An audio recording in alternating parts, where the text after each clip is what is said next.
Hey everyone, welcome back to my channel. Today I'm going to show you how I DIY'd this butcher block laundry counter for our washer and dryer. Because our house is small, the only spot for the laundry was in the kitchen. I knew this would be a fun opportunity to get creative and add some extra counter workspace, so with some very major help from my dad, I designed this waterfall butcher block countertop to keep the machines looking tidy and hide all the ugly stuff that was sticking out. It did not look pretty before. So we were in need of a solution. Here's how we made it happen. The first step was to find the butcher block material that we were going to use, and I'm actually linking the exact piece of butcher block that we bought from Home Depot in the description so you can check it out. We ended up needing 2 of them, so if you end up building this project with the same dimensions as me, you will need 2. But depending on the size of your machines, you might be able to get away with just 1 of them. Just make sure you measure so that you buy enough. I've also linked the We the Dreamers blog post in the description that has written step-by-step instructions with links to all the rest of the materials we used and the entire process start to finish. So step 1 is to measure, measure, and measure again. First, you want to make a final decision about how deep you want your counter to be. This took some testing for us because we wanted to enclose the washer and dryer, but we didn't want to completely cover them, and we didn't want the counter to stick out like super far into the kitchen because our machines are relatively large. So we ended up making our counter 32.5 inches deep. Make sure you measure over and over again before you cut any of the wood, and make sure you account for a little extra space for the L brackets that will eventually hold the 3 pieces together, because we basically had a left side, a right side, and a top piece, and we held them together with L brackets. We positioned the sides of the counter about 3/8 of an inch away from the sides of the machines to accomplish this. Second step is to cut your top piece. So choose which side of the butcher block you want to be your good side, or the side that you'll actually see on top of the counter, and then measure and mark the cut. We measured our depth of 32.5 inches and used some spare baseboard to get a super straight line to draw a line down the entire length of the countertop. We used a circle saw to cut the top to the right size and then sanded any rough spots or edges. Next, determine and make any necessary cutouts. So our washer and dryer are tall enough that the butcher block on top was going to run into the window casing at one point. So we kind of had to meticulously measure that little area and make a cutout in the countertop for it. Hopefully you won't have this issue, but if you have things like that, this is when you will want to address them.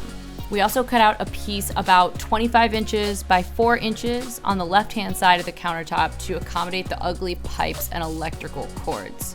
This cut didn't need to be totally perfect, which is honestly why I did this part instead of my dad, because we would eventually be covering this cutout and the pipes behind it with a little box piece that we called the bread box that goes on top of the counter to hide the ugly stuff. But just at this point, make sure you account for and cut out space for the pipes and the cords and anything else that you're going to need to account for against the wall. Next, cut your waterfall side panels. So we decided to just do a 90-degree joint for the waterfall to keep it simple versus trying to miter it and do a miter joint at a 45-degree angle. That felt too crazy. So we just did a butt joint 90 degrees, super easy. So the height of the side panels just basically needed to be the measurement from the floor to the underside of the top piece. So as long as you just make sure you know what type of cut you're doing and measure correctly, you should be good.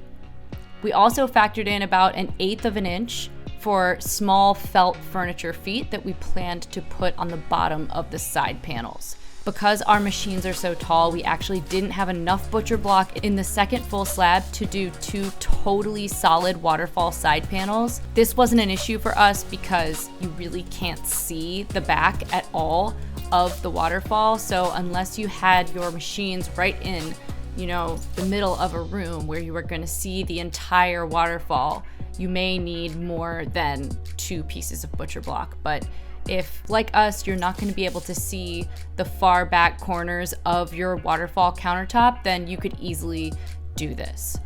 Luckily, my dad figured out that each panel really only needed to have the necessary height in the front half or so, and that the back half of these side panels, which were hidden anyways, could be shorter if we just supported it with an add-on foot of some kind. So you can see the blog post for more details on how we accomplished this, but this allowed the two side panels to essentially share the second piece of butcher block. And the longer sides of each panel are what ended up going in the front. Next, assemble your countertop as closely as you can to your laundry area. This thing ended up being extremely heavy, so I would definitely recommend assembling it as close to your washer and dryer setup as possible so as to easily slide it over the top of the machines when you're done and avoid having to get multiple people to help lug it from the garage or wherever you're building it into your laundry space. We started by placing the top piece upside down and laying a thin line of wood glue along one edge.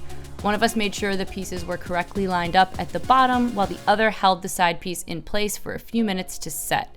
If you couldn't already tell, this is most definitely a team project and not a solo venture. Then we reinforced the whole thing by attaching 3 of the L brackets with a drill and some metal to wood screws. At this point, you want to attach your felt furniture feet evenly spaced to the bottom of each side panel, which I would definitely recommend because the felt feet will help make sure that your countertop doesn't rattle and make an annoying noise while laundry is going on. Next, turn it right side up and slide it over your machines. Definitely do this as a team. Butcher block countertop is very heavy material. The great news about the felt furniture feet though is that they make it super easy to slide the whole contraption over your washer and dryer once it's right side up. But getting it right side up, definitely a team lift. Do not attempt alone. And just like that, the hardest part is done. So if you also need to cover up some ugly cords, this is when you would make your bread box cord and pipe cover. So this part was a breeze compared to the big counter contraption itself. We basically just mirrored the waterfall look with butcher block on 3 sides and a white wood board panel that we painted white facing the front. Just make sure you measure out exactly how much space you want to cover and then cut your panels to the appropriate size. Assemble the butcher block pieces upside down, secure with brackets, and then paint your front panel white or whatever color and place it at the desired position. We recessed our white wood front piece about 1/2 inch to get a bit of a shadow line, and I think it turned out pretty nice. If for any reason you're nervous that this part might rattle when you're doing laundry, you can put furniture feet on the underside of the bread box as well, but I actually didn't and we haven't had any issues with rattling. And that's it.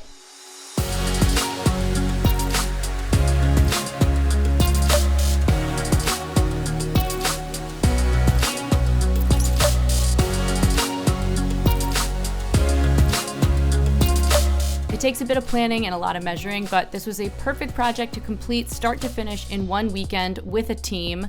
This laundry counter has been a major game changer aesthetically and practically because it makes it so much more enjoyable and easy to do laundry now that we have a designated pretty workstation. I've also gotten a lot of questions about how it's held up, and I have to say that it's held up very well. We completed this project almost 2 years ago, and it's still looking good as new. Now, I will say we didn't seal our butcher block because I love the natural look of this wood, but we also don't put any glasses or mugs on this counter. It's strictly a counter for laundry and stuff that isn't cooking related. So if you're wanting to be able to use yours like a kitchen counter and for things where you might be putting glasses and, cutting boards on it, then I would definitely recommend finishing the wood with some kind of sealant. Let me know what questions you have in the comments and what other types of DIYs and home projects you'd like to see next. I'm always looking for my next idea, so be sure to subscribe for more fun projects and life updates soon, and thanks for stopping by to watch.